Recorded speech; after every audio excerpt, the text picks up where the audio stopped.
ராமநாதபுரம் மாவட்டம் கமுதி அருகே சின்ன உடப்பங்குளம் கிராமத்தில் பொதுமக்களின் பயன்பாட்டிற்காக போர்வெல் அமைக்கப்பட்டது. இதற்கு மின் இணைப்பு வழங்கக் கோரி தமிழக வெற்றிக் கழகம் ராமநாதபுரம் மேற்கு மாவட்ட செயலாளர் மதன் மாவட்ட ஆட்சியர் சிவகுரு பிரபாகரனிடம் மனு அளித்துள்ளார். அது சம்பந்தமாக கமுதி வட்டார வளர்ச்சி அலுவலர் சம்பவ இடத்தில் ஆய்வு செய்து மின் இணைப்பு வழங்க உரிய நடவடிக்கை எடுக்கப்படும் என கூறிவிட்டு சென்றதாக சொல்லப்படுகின்றது.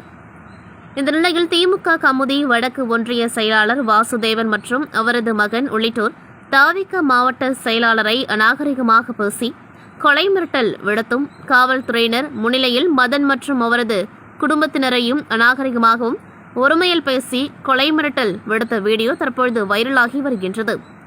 மேலும் இதுகுறித்து மண்டல மாணிக்க காவல் நிலையத்தில் புகார் அளிக்கப்பட்டது. போலீசார் விசாரணை நடத்தி வருகின்றனர்.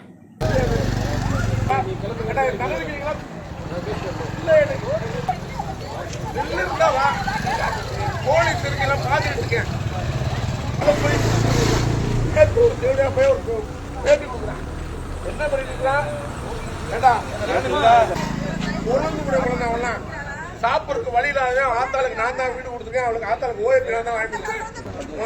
குழந்தை கூட குழந்தை எல்லாம் தெரியாம இருக்கு.